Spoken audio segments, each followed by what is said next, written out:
And all the votes being developed, no one knew about it. They didn't win. That's when he meant to. But what was his name, the author? Carruthers. Oh, it was Erskine. And the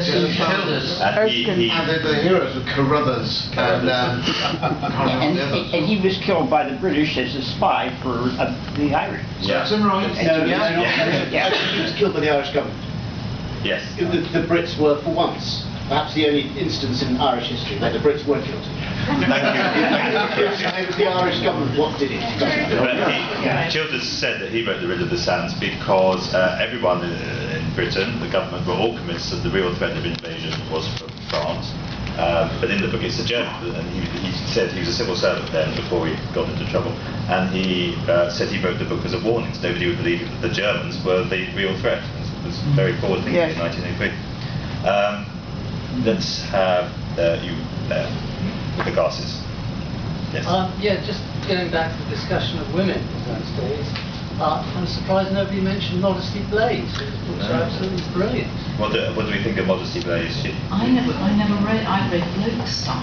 I read Luke's stuff. My dad would buy. He was the book buyer, and that was my diet, which is why I grew up the way I grew up, and why I write,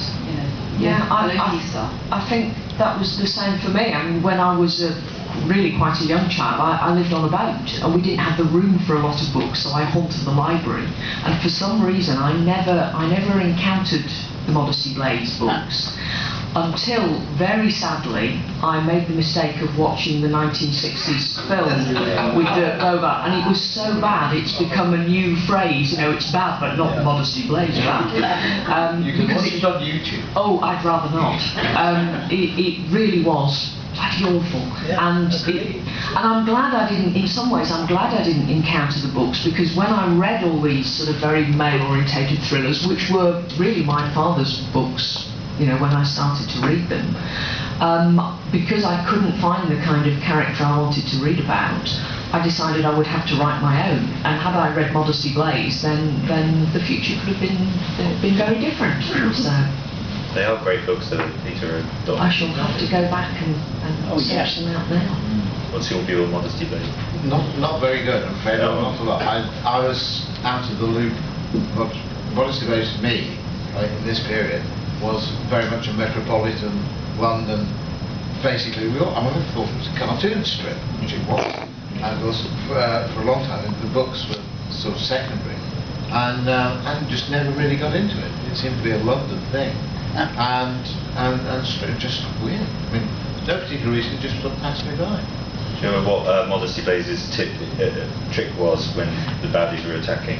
It was, oh God, it's in the book. It's not nunchucks, but it's, yeah, she lifts up her top, and that she knows I thought it was a Chinese weapon.